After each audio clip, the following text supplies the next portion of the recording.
Good afternoon, I'm Angela Lagunzad and this is One News Now. Over in Oriental Mindoro, the cleanup continues. Mon Gualvez now joins us from the town of Pola for the latest on the oil spill. What can you tell us, Mon?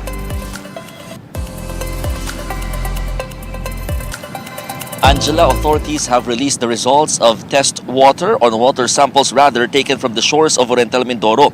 The sampling was done few days after the empty Princess Empress sank last week. Authorities have been constantly checking the contamination caused by the sunken tanker carrying 800,000 liters of industrial fuel. It turns out that 38 sampling sites failed in terms of water quality. Because of this, swimming and fishing along the shores of Oriental Mindoro are now prohibited. Eating shellfish caught from the province's waters is also a no-no. Authorities warned residents that prolonged exposure to contaminated water or those with much or thick oil could lead to cancer. Meantime, local authorities are expediting permits or asking for the national government to expedite permits to import robotic equipment needed to clean up the oil spill. The first step would be sealing off holes or leaks from the tanker to keep the remaining industrial fuel inside the ship. Next would be siphoning off the fuel. The collected fuel will be brought to a treatment storage facility in Region 3 for disposal. Because of the health hazard, Angela, due to the oil spill, the Philippine Coast Guard has ordered all those who are helping for the cleanup to expose themselves for only 2 hours. This is a warning for those residents who are also helping out in the cleanup not to clean the oil slick in shores without proper protective gear. Angela. Thank you, Mon Gualvez. The investigation continues into the killing of Negros Oriental Governor Roel Degamo. In an interview with the Chief's Special Investigation Task Force Degamo spokesperson, Lieutenant Colonel Gerard Pelares said that the suspects have already named the supposed mastermind behind the crime.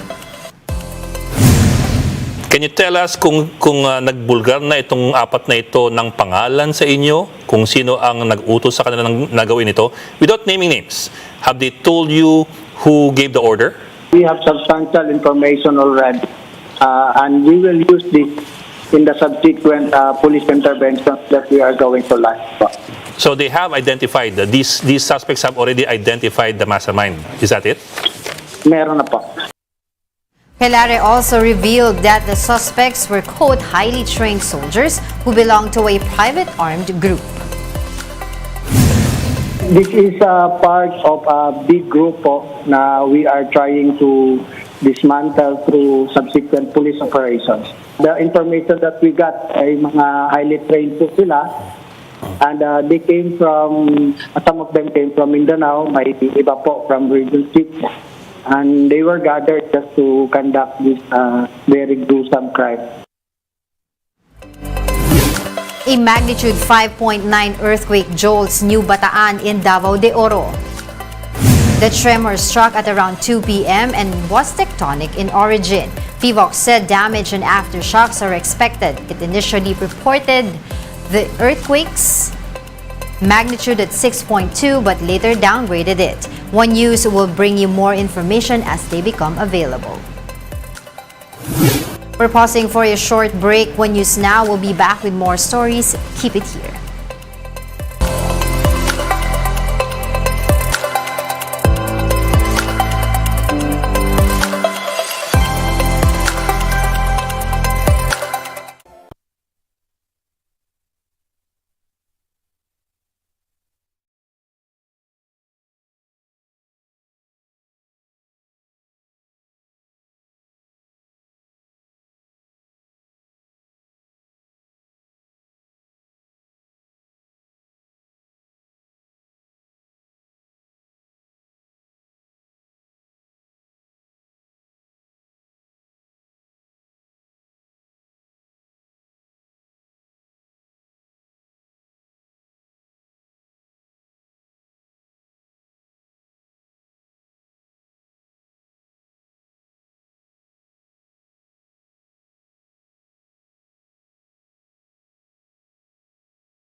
to One News Now, I'm Angela Lagunzad.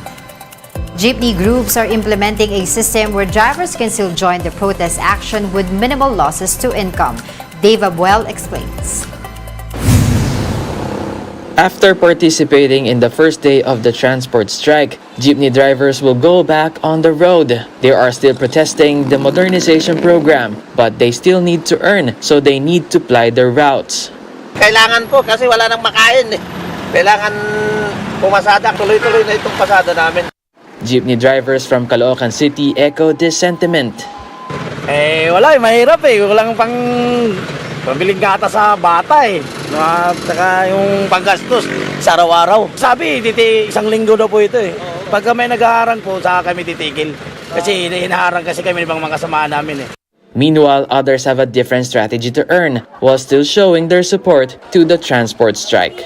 Huling ikon lang to sir, grayan na rin ako magsama pa ng sa kanila. Saglit lang po kayo? Saglit lang po. Wala pang gastos mo. Piston said that they will continue their strike until Friday, even if fewer drivers and operators join them in their protests. To encourage more drivers to join the strike, they are now implementing a system. Those who took part in the protest yesterday could go on with their usual routes today, then go on the Tigil Pasada on some days of the week. Sada yung mahigpit ang pangailangan, yung may maluwag-luwag naman talagang andyan sila, po-front sila. At tuloy-tuloy na mananawagan. Manibela earlier said that around 100,000 jeepney and UV Express drivers will join the transport strike. While they did not muster this number in one day, they hope to do so in a week as planned by taking turns on the wheel.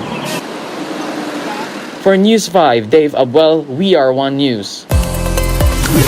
Jeepney drivers and operators are on the second day of their transport strike. Let's see how the mass action is going with Gerard de la Peña, who's reporting to us live from Monumento. Now, Gerard, what's the latest from your end? Angela, it's the transit operators are still firm on their resolve to go govern out of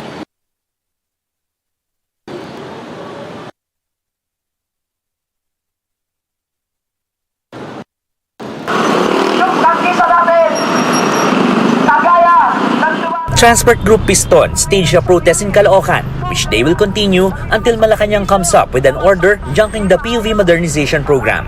But the group admitted that the number of their supporters from various sectors was down compared to yesterday.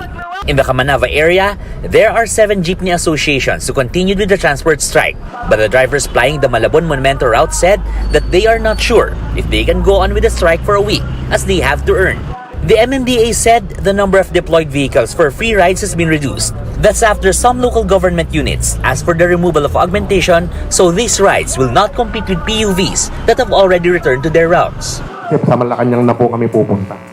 Manibela President Marval Buena said that he is currently in talks with Malacanang officials. He said that while the government's goal is to immediately put an end to the strike, Valbuena insisted that it should carefully study the PUV modernization, making sure that jeepneys are not phased out. That's especially true for units that still run well. Transportation Secretary Jaime Bautista earlier said that he is still willing to hold talks with various transport groups and that the deadline for consolidation could still be extended as needed. Now that's Gerard de la Peña reporting live from Monumento. One News Now will be back at 6:30 p.m. See you then. I'm Angela Lagunsad. We are One News.